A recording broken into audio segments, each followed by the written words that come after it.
Assalamualaikum warahmatullahi wabarakatuh. Bismillah, alhamdulillah, salatu wassalamu ala rasulillah wa ala alihi wa sahbihi wa mawalah. Amma ba'du, pertama mari kita manjatkan puji dan syukur kehadirat Allah subhanahu wa ta'ala. Salawat serta salam semoga tetap terlimpah curahkan pada junjungan kita Nabi besar Muhammad sallallahu alaihi wasallam, pada keluarga, para sahabat, dan tentunya pada kita semua selaku umatnya. Hadirin jamaah Masjid Riyadhus Shalihin, jamaah ngaji rutin malam Senin, insyaallah pada malam hari ini temanya terkait dengan iqomah.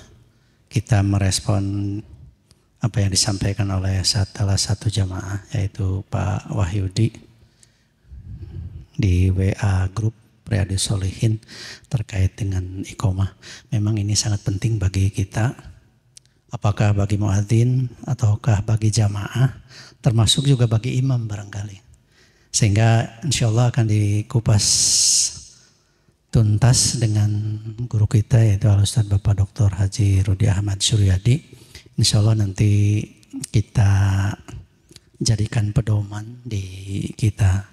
Pak Wahyudi menyampaikan bahwa setelah iqomah, kebetulan beliau ikut sholat di Masjid Raya Bogor. Katanya setelah iqomah beliau sudah berdiri, tahu-tahu imamnya belum ada gitu. Nah, beliau karena berdasarkan pengetahuan beliau di hadis, katanya kalau imamnya belum ada, beliau duduk kembali. Kemudian datang imam, baru berdiri kembali. Nah, kira-kira seperti apa sebenarnya sesuai dengan sunnah Rasul? Apakah atau kapankah kira-kira muadzin itu mengumandangkan iqomah? Kemudian bagaimana seharusnya kita selaku jamaah, dan bagaimana pula itu untuk para imam yang akan mengimami sholat tersebut? Untuk itu kami persilahkan Pak Ustadz. Saya tidak terlalu panjang lebar untuk pengantarnya. Enggak.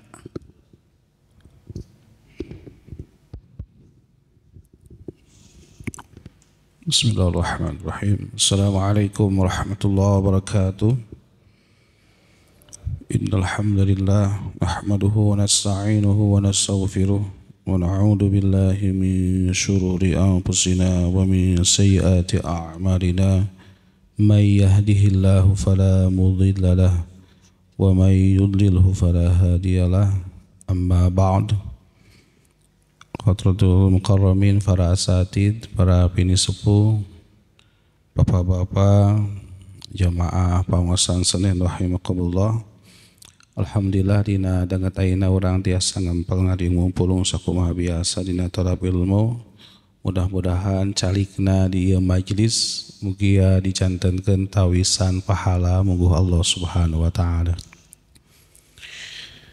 Baik, tema kita hari ini berhubungan dengan kapan kira-kira makmum itu berdiri untuk melaksanakan sholat ketika muadzin itu iqamah. Jadi permasalahan fikih ini ada pada iqamah, bukan pada azan. Ini memang banyak ulama yang berbeda pendapat terkait hal ini. Dan salah satunya itu sebenarnya sudah disinggung oleh Imam An-Nawawi Ad-Dimashqi.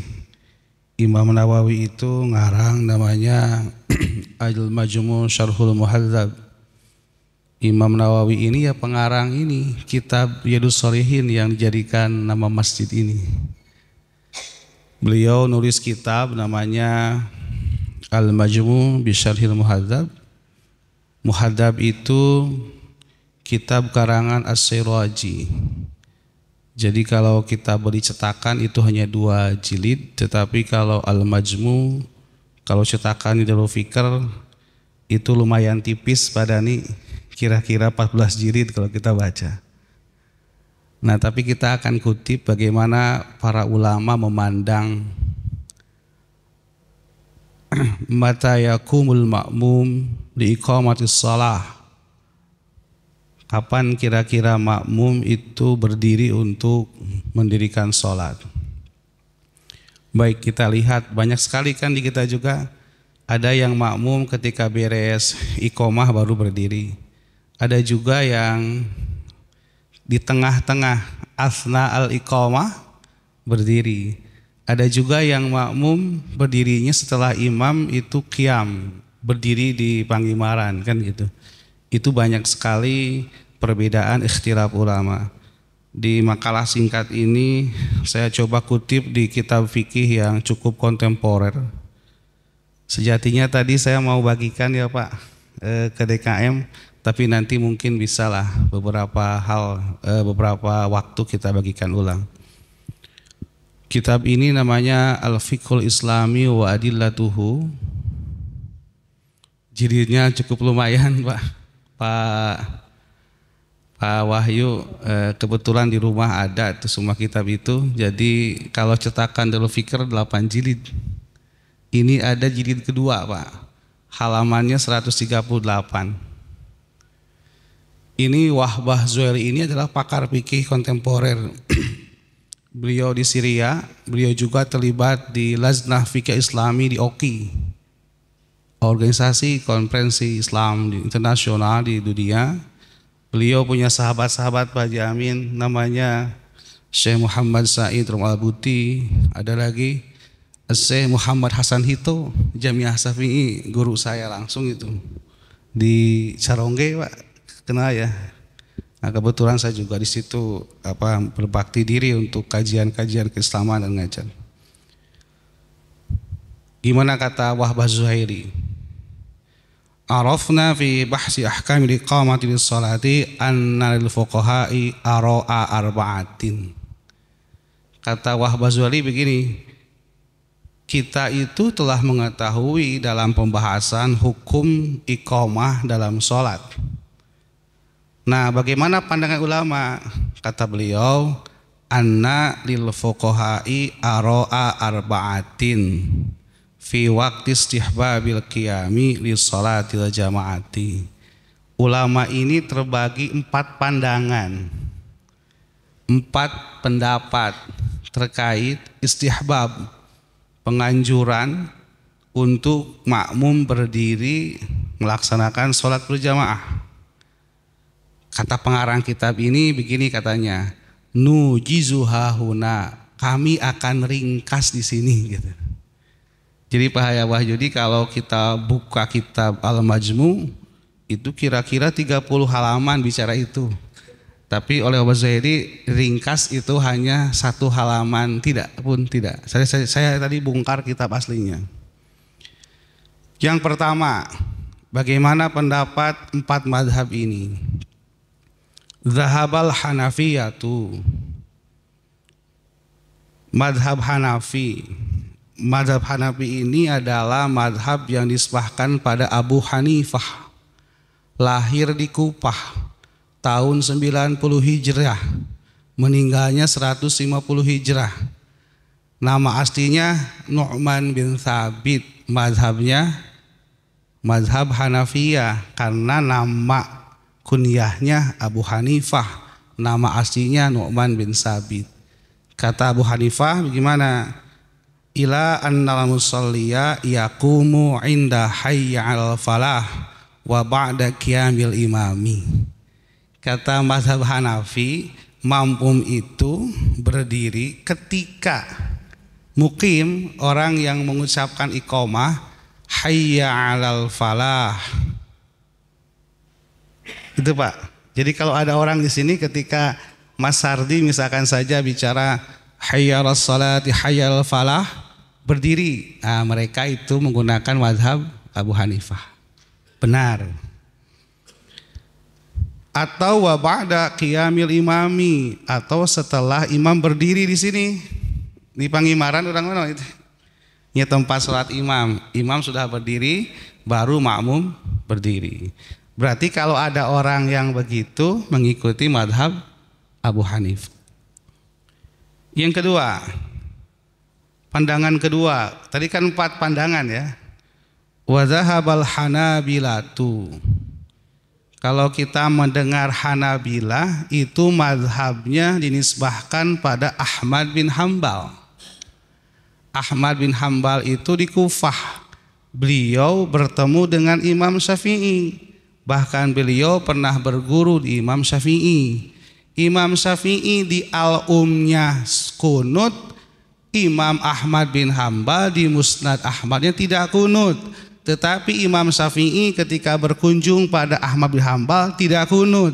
Ahmad bin Hambal berkunjung pada gurunya Imam Syafi'i, mengikuti gurunya kunut. Ini ulama Pak. Sekarang kita suka repot. Itu apa naon? Kunut salah, itu kunut salah, kan gitu. Kata Imam Ahmad bin Hambal, banyak sekali tokoh-tokohnya. Salah satu kitab terkenal karangannya adalah Musnad Ahmad bin Hambal. Sebelum Sahih Bukhari, sebelum Sahih Muslim, sebelum Sunan Tirmidzi, sebelum Sunan Abi Daud, sebelum Sunan Nasa'i, sebelum Sunan Ibnu Majah, sebelum Sunan Ad-Durqutni, sebelum Sahih Ibnu Hibban, Musnad Ahmad bin Hambal lebih dahulu daripada Imam Bukhari. Maka tidak mungkin Ahmad bin Hambal mengutip pada Imam Bukhari. Ini ada makalah yang begitu. Imam Syafi'i mengutip pada Imam Bukhari, itu salah. Imam Bukhari itu nisbahnya Syafi'i. Jadi kalau hafal sejarah kita kan enak tuh. Beberapa literatur yang saya baca begitu di kitab-kitab aslinya.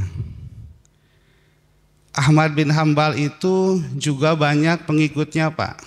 Pertama, Ibnu Taimiyah. Karangannya yang paling mantap itu yang paling banyak namanya adalah Majmu'ul Fatawa Ibnu Taimiyah. Itu Pak Amin kalau cetakan Darul Minhaj 20 jilid. Ada lagi ketika menentang kelompok-kelompok falsafah, Ar-Raddu 'alal Mantiqiyyin, Ibnu Taimiyah. Yang kedua ada lagi Ibnu Qayyim Al-Jauziyah. Di mana? Di Mesir. Karangan apa yang terkenal? I'lamul Muwaqqi'in. Tapi saya tidak tahu nih, ini Wahabi kemana arahnya, padahal dia memang suka mengutip Ibnu Taimiyah, tapi pas saya buka karangannya kok jauh dari Ibnu Taimiyah. Yang Wahabi-Wahabi begitu, tapi tidak akan tuntas hari ini dibahas. Ahmad bin Hambal, kata madhab ini apa? Ila annahu yaqumu inda qad qamatis sholatu. Jadi seseorang itu berdiri ketika pengumandang iqamah mengucapkan qad qamatis sholatu. Sungguh salat akan segera didirikan. Qadnya kan ditahqiq. Ini urusan bahasa Arab ya. Qad itu kan terbagi dua Pak. Ada qad yang ditahqiq, menegaskan sesuatu benar terjadi. Ada qad litaklil, kadang-kadang terjadi. Karena sholat itu kan akan terjadi, kan sudah adzan, maka menggunakanlah kata qad pakai fi'il madi, qad qama, walaupun maknanya mudhari, akan didirikan. Qad qamatis sholatu. Nah ini juga nih saya nanti mohon pada muqim ya. Muqim itu orang yang mengucapkan iqamah. Jadi i'rabnya harus sedikit lah, itu gampang-gampang. Hayya 'alas sholati, hayya 'alal falah. Jangan menyebutkan hayya 'alas sholatu, hayya 'alal falah. Ini repot ini. Ala itu kan huruf jar Pak. Setiap isim setelah ala harus mahfud. Ciri khafadnya apa? Kasrah. Hayya 'alas sholati, hayya 'alal falah. Qad qamatis sholatu, qad qamatis sholah. As-sholah itu fa'il. Setiap fa'il harus rofa. Cirinya apa? Dhammah. Qad qamatis sholatu. Makanya kalau tidak ini lebih baik diwaqaf saja. Hayya 'alas sholah, hayya 'alal falah gitu aja. Kalau tidak hafal ya. Kalau nggak tertukar, karena salah makna dan janggal di hadapan bahasa Arab gitu. Nah kalau ada orang gini Pak di kita, ternyata pas muqim mengucapkan qad qamatis shalah berdiri, berarti dia mengikuti madhab Hanabilah. Nah, waro'a as-Syafi'iyatu, mazhab Syafi'i berpendapat Syafi'iyah itu Imam Syafi'i, madhabnya Imam Syafi'i. Imam Syafi'i itu orang Gaza, lahirnya 150 Hijriah.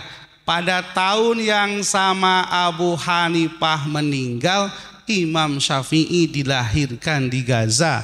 Berguru kemana? Ke Imam Malik bin Anas di Madinah. Imam Malik itu pengarang Al-Muwatta. Kata Imam Syafi'i, banyak ini pakar-pakar mujtahid, murajihnya itu banyak. Termasuk Imam Nawawi ini pengarang kitab Riyadhus Shalihin, Imam Nawawi, Imam Rafi'i, Ibnu Hajar Al-Asqalani, Ibnu Hajar Al-Haytami, Syekh Jalal Malibari, termasuk ulama kita Syekh Muhammad Nawawi bin Umar Al-Bantani yang orang Banten Tanara itu. Termasuk di Kediri Syekh Isran Al-Kadiri, penulis kitab Minhajul Talibin, Sarah Minhajul Abidin, kitabnya Imam Ghazali. Gimana kata Imam Syafi'i, madhab Syafi'i? Annahu yaqumu ba'dantiha ilmuqimi minal iqamati. Saur madhab Syafi'i mah tos rengse kumandang iqamah namanya ngadeg. Jadi pas beres ya misalkan punten ya, qad qamatis salatu qad qamatis salah Allahu akbar la ilaha illallah, namanya ngadeg. Ada teh pendapat Imam Syafi'i. Boleh? Boleh. Bagaimana kata Imam Malikiyah? Nah, Malikiyah ini Imam Malik bin Anas yang tadi saya ceritakan, itu gurunya Imam Syafi'i. Tapi ya Allah, saya sampai mencucurkan air mata, Pak. Imam Syafi'i itu malu, Pak. Saya malu berguru kepada Imam Malik bin Anas sebelum saya hafal kitab Al-Muwatta. Allahu Akbar. Imam Syafi'i, Pak, malu berguru kepada Imam Malik sebelum hafal kitab Al-Muwatta, Pak. Orang mah ngaji ge hese gitu. Imam Syafi'i ini malu kan gitu.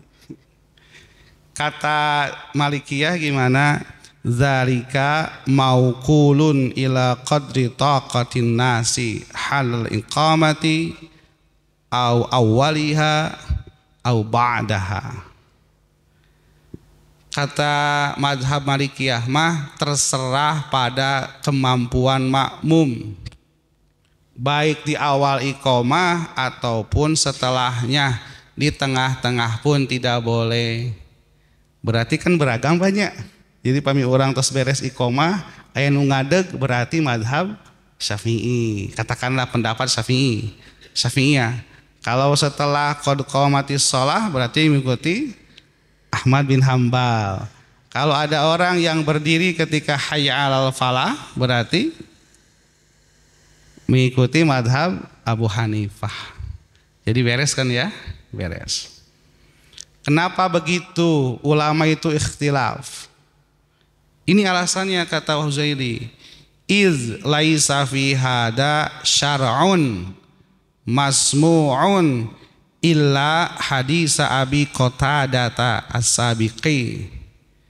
Kenapa mereka berbeda pendapat? Karena tidak ada syariat langsung yang didengar dari hadis. Jadi tidak ada hadis yang tegas menegaskan kapan makmum di zaman Rasulullah SAW berdirinya ketika iqamah, tidak ada. Kata siapa? Bukan kata Rudi Ahmad, kata pakar fikih Wahbah Zuhaili ini, Pak. Tidak ada hadis yang menjelaskan syariat kapan makmum harus berdiri ketika iqamah. Kecuali illa hadis Abi Qatadah as-Sabiqi, kecuali hadis yang terdahulu yang diriwayatkan oleh Abi Qatadah. Jadi ini kitab ini, Pak, di halaman 138, jadi duanya. Di halaman 90 dijelaskan hadis ini, tapi kan tidak saya kutip supaya memperingkas saja. Gimana kata hadis Abi Qatadah, annahu alaihi salatu wassalamu qala idza uqimatis salatu fala taqumu hatta tarawni. Jika salat mau didirikan maka janganlah kalian berdiri sebelum melihat aku. Janten kapukur mah Pak, mungkin di Masjid Nabawi teh sahabatnya tos Rasulullah aya dina pangimaran nemeng ngadeg satos Rasulullah aya di pangimaran, maka bahasanya hatta taro ini sehingga engkau melihat aku gitu. Kira-kira begitu Pak hadisnya teh. Dikomentari Pak sama Ibnu Rushd. Allahu Akbar, ini ulama ya Pak. Maka saya suka heran kada ada orang yang membaca kitab pun tidak bisa, terjemah pun belepotan, menyalahkan orang. Gimana ini ilmunya? Membaca literatur Arab pun tidak bisa, terjemahan pun tidak bisa, malah menyalahkan orang. Aneh enggak orang ini Pak? Ibnu Rushd nih Pak. Ibnu Rushd ini ulama di Andalusia, Spanyol. Dulu ini terkenal dengan Umayyah Barat.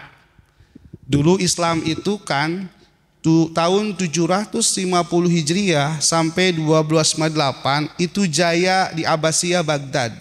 Tapi sampai 1348 dari mulai 850 jayanya di Umayyah Spanyol. Spanyol itu Andalusia. Maka kita sering mendengar Muhammad al-Ishbili. Ishbili itu Sevilla yang sekarang Pak dijadikan AC Milan. Ishbili itu Sevilla. Ada lagi Granada, Gornuti bahasa Arabnya. Sahakang nami teh Qurtubi, Qurtubi teh Cordoba. Aya kan kitab Imam Qurtubi, Tadkirah Qurtubi, Tafsir Qurtubi. Bukan di Arab, bukan di Hijaz, tetapi di mana? Di Andalusia, Spanyol ketika Islam itu berkembang. Ibnu Rushd nulis kitab namanya Bidayatul Mujtahid wa Nihayatul Muqtasid. Kitab ini kitab perbandingan fikih. Jadi kalau orang ingin membaca Ibnu Rushd harus dulu paham kitab fikih sebelumnya Pak Haji Amin. Jadi gini Pak, ini bahaya sekali secara keilmuan. Mempelajari perbandingan mazhab, tetapi satu mazhab tidak tuntas enggak pelajari, repot Pak.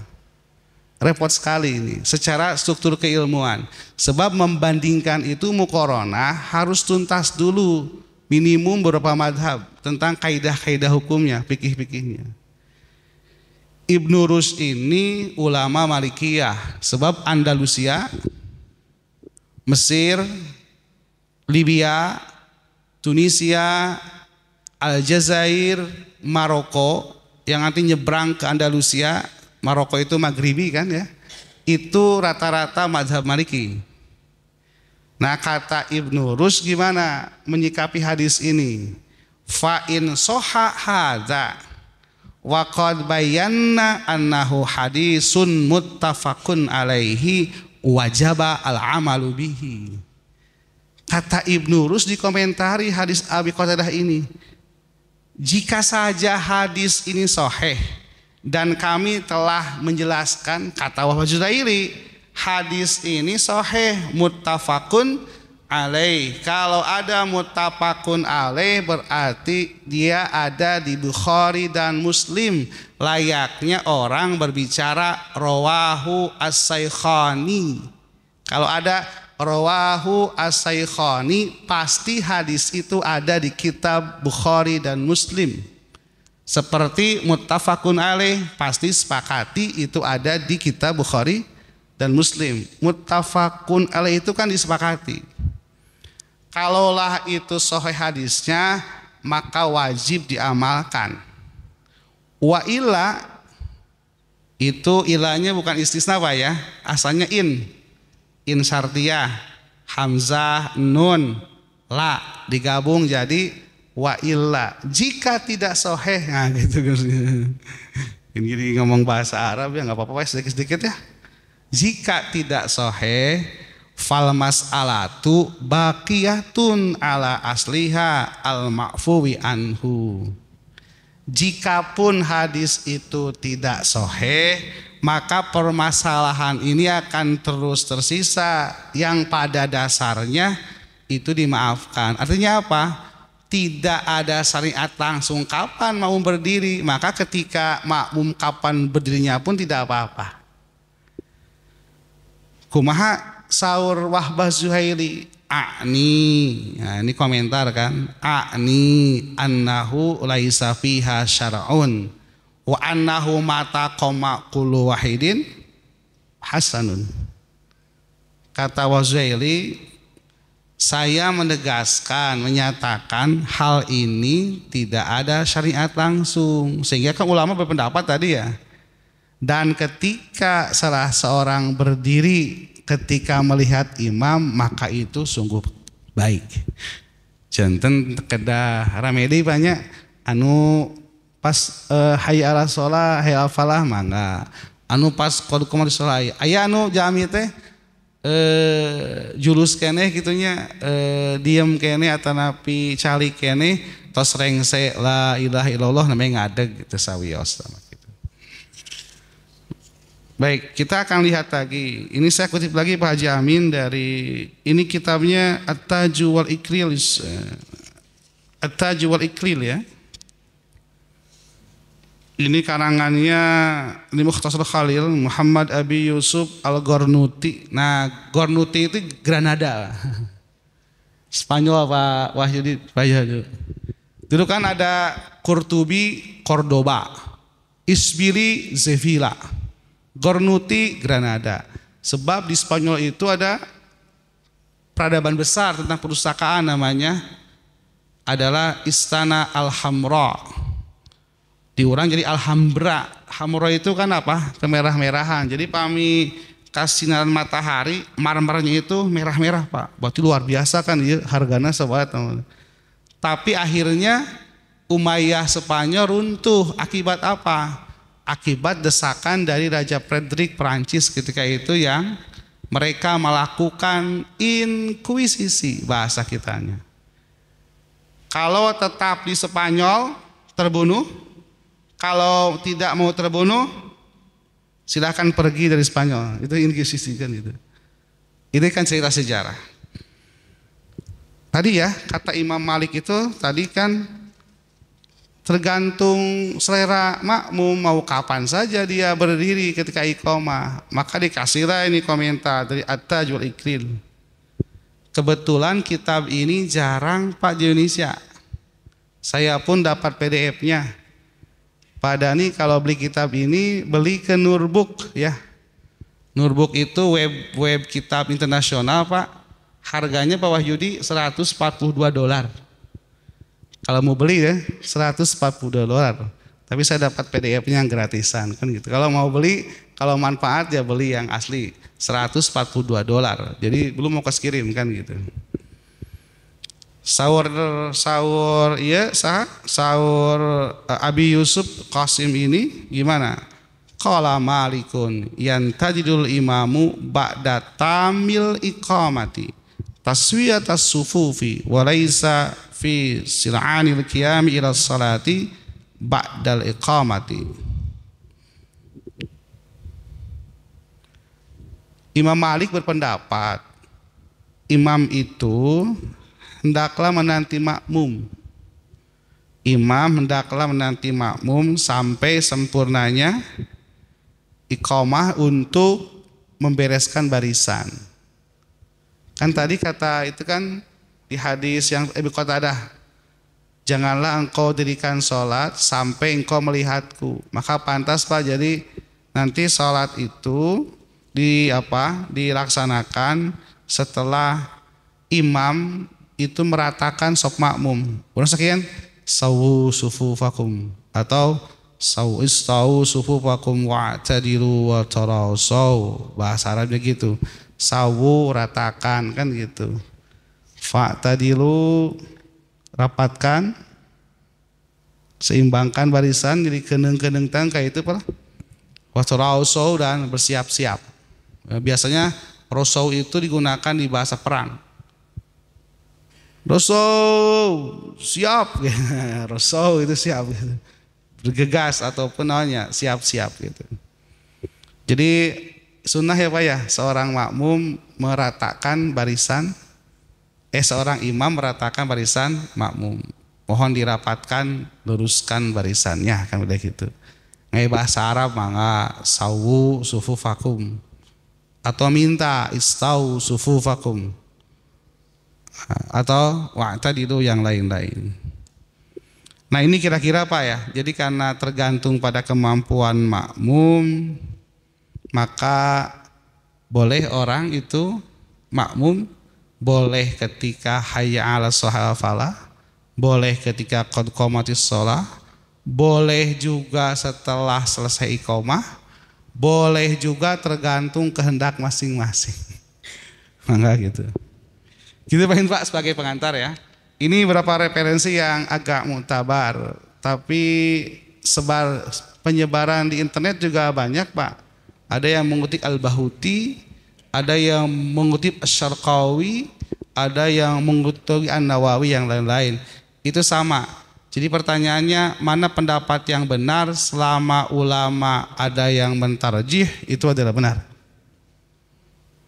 Kira-kira begitulah Pak sebagai pengantar ya. Tetapi kalau kita buka kitab Syafi'iyah, misalkan saja di Safinatun Najah kan. Safinatun Najah kan terkenalnya kitab ini ya.